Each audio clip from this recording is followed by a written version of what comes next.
우리 주님의 신실하심을 따라 신실하게, 진실하게 그대로 살게 해달라고 우리 함께 기도합시다. 찬양합시다.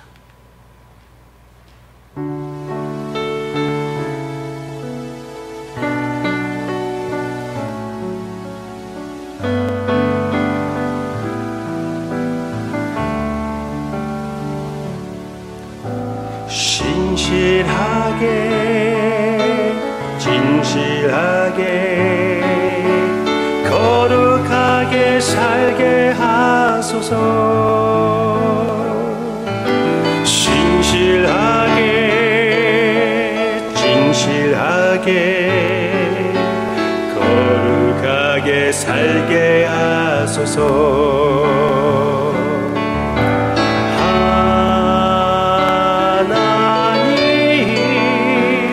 나의 마음 만져주소서.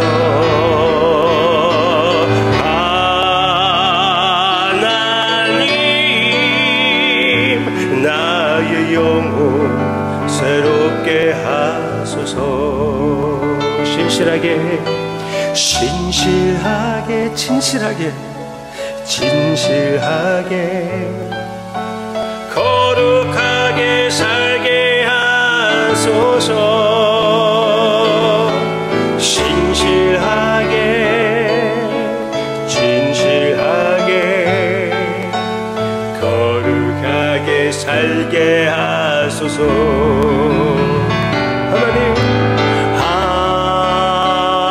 하나님 나의 기도 들어주소서.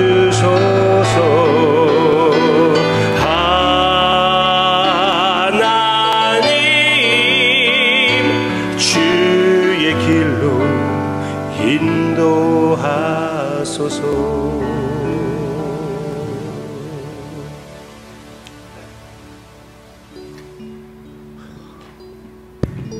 아바 아버지, 주님의 길을 간다는 것은 쉽지 않다고 많이 말씀해 주셨지만 우리는 왜 이렇게 어렵나고 불평할 때가 너무나 많았어요.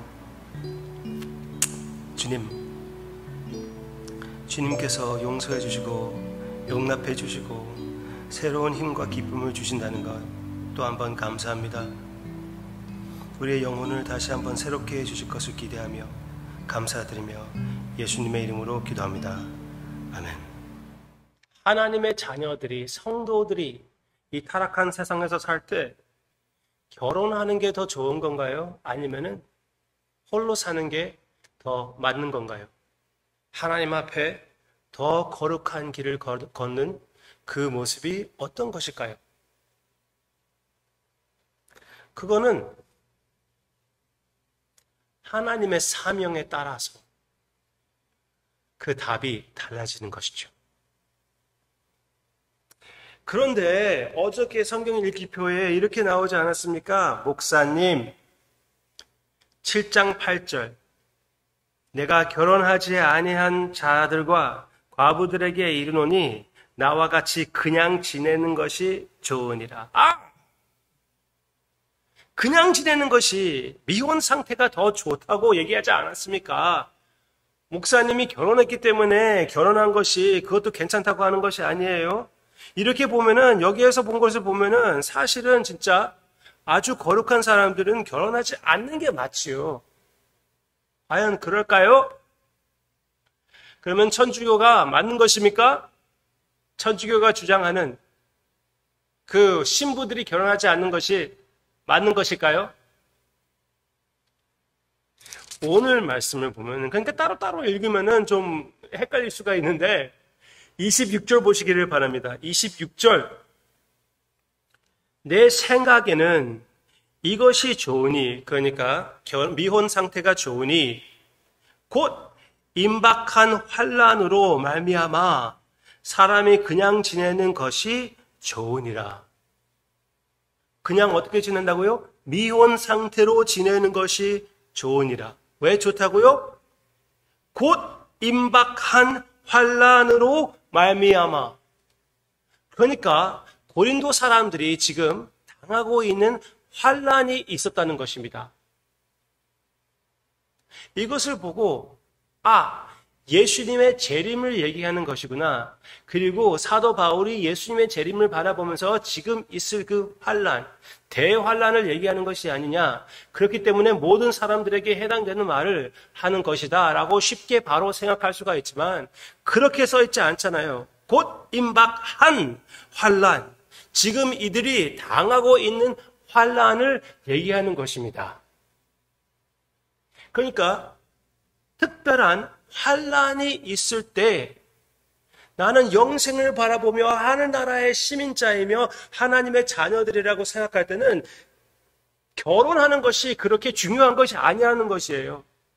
아무리 결혼하는 것이 아름다운 것이라고 그래도 순간적인 것인데 이 세상에게만 해당되는 것인데 그것을 하고 싶어 하는 것은 이해가 되지만 영생을 바라보면은 지금 환난 가운데서까지 결혼하는 것은 별로 지혜로운 것이 아니다. 미혼 상태로 이런 환난을 겪는 것이 훨씬 더 지혜롭고 영생을 바라보는 관점에서 말이 되는 것이다. 사도 바울이 그렇게 얘기하는 것입니다. 예를 들까요? 예전에 1992년도에 어떤 아주 젊은 남자와 여자가 이 두 사람이 결혼을 했습니다. 1992년도에 예수님이 재림할 것이라고 주장했던 마라나타 이단이 있었습니다. 그런데 그 안에 있었던 두 사람이 결혼을 했어요. 내가 물어봤습니다. 남자한테 왜 결혼했습니까? 물어봤더니 예수님이 바로 재림하시는데 왜 결혼하셨습니까? 물어봤더니 우리는 재림을 통과하고 대환란에 들어갈 사람이라고 하나님께서 계시를 주셨다는 것입니다. 환란을 혼자 겪는 것은 너무나 힘들기 때문에 함께 겪기 위하여 우리는 결혼했다. 그렇게 얘기를 하더라고요. 저는 속으로 생각했습니다. 핑계가 되게 좋구만. 결혼하고 싶다면은 그냥 결혼하면 되는 것이지 왜 예수님의 재림과 또 뭐 대환란을 핑계대면서 결혼하는 것인가 그렇게 생각하긴 했어요. 아니나 달라 1992년도에 주님께서 재림하지 않으셨습니다. 그들은 혼란스럽게 되었고 마라나타 단체는 갈라졌습니다. Anyway, 그게 중요한 것이 아니에요.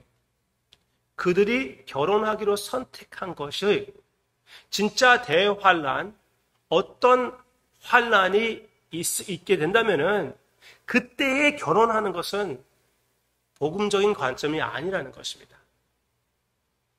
환란이 있을 때는 let's say 요즘 진짜 핍박이 교회를 공격하고 있다면은 그런 상황에서 무엇이 더 중요합니까?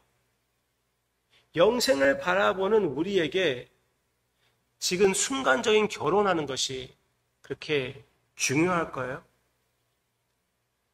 심지어 예수님이 재림한다면 예수님 조금만 더 기다려주세요. 나 결혼하고 애도 낳고 싶어요.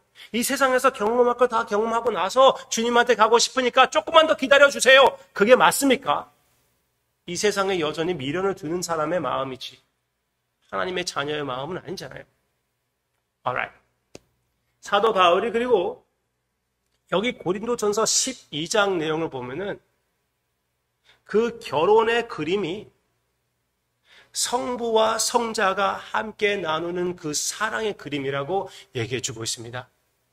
성부, 성자, 성령님 안에서 성부와 성자가 나누는 그 사랑이 바로 결혼 상태의 그림이라고 얘기해 주고 있고요. 사도 바울이 에베소서 5장에서는 그 결혼한 상태가 바로 예수님이 교회와 함께 나누는 그 사랑의 그림이라고 또 얘기해 주고 있습니다. 세상에서 가장 위대한 사랑을 표현하는 것이 바로 결혼의 그림이라는 것인데 사도 바울이 그렇다면 여기에서 미혼 상태로 거하는 것이 좋다고 얘기하는 것은 분명히 예외일 것입니다. 그렇죠? 그리고 오늘 말씀을 통하여 예외라는 것을 우리가 볼 수가 있지 않았습니까? Alright. 그러면 성경적인 미혼 상태와 또 결혼한 상태, 성경적인 관점, 하나님의 자녀의 관점은 어떤 것이 맞습니까? 결혼하는 것이 좋습니다. 미혼 상태도 좋습니다. 그것은 하나님의 사명에 달려있는 것입니다.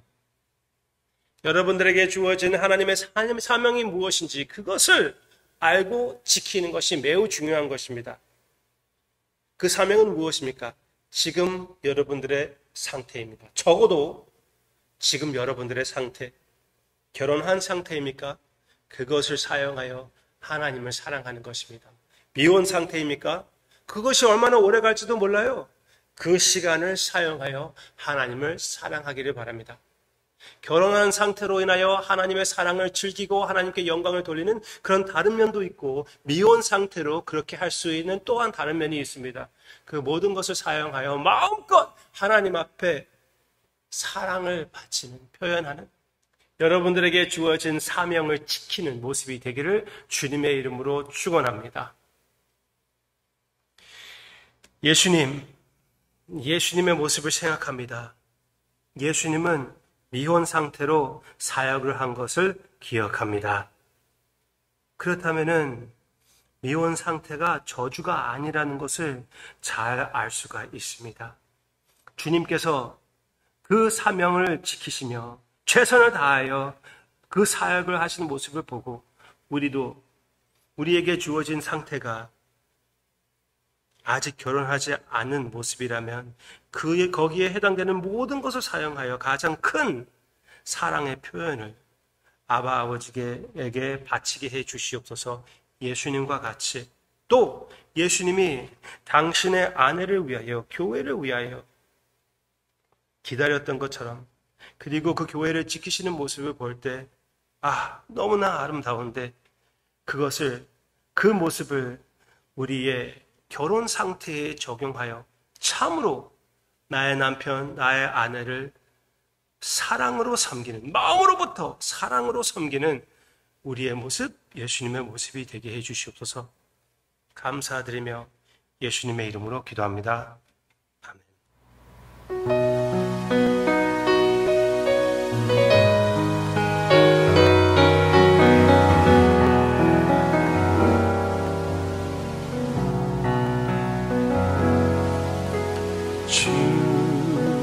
다시 오실 때까지 나는 이 길을 가리라. 좁은 길 나의 십자가 지고 나의 가는 이 길 끝에서 나는 주님을 보리라. 영광의 내 주님 나를 맞아주시니 주님 다시 오실 때까지 나는 일어나 달려가리라. 주의 영광 온 땅 덮을 때 나는 일어나 노래하리. 내 사모하는 주님 온 세상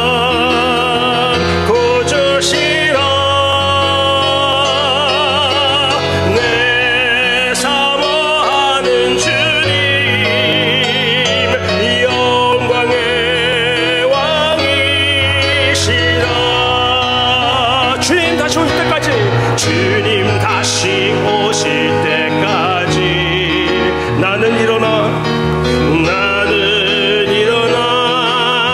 달려가리라. 주의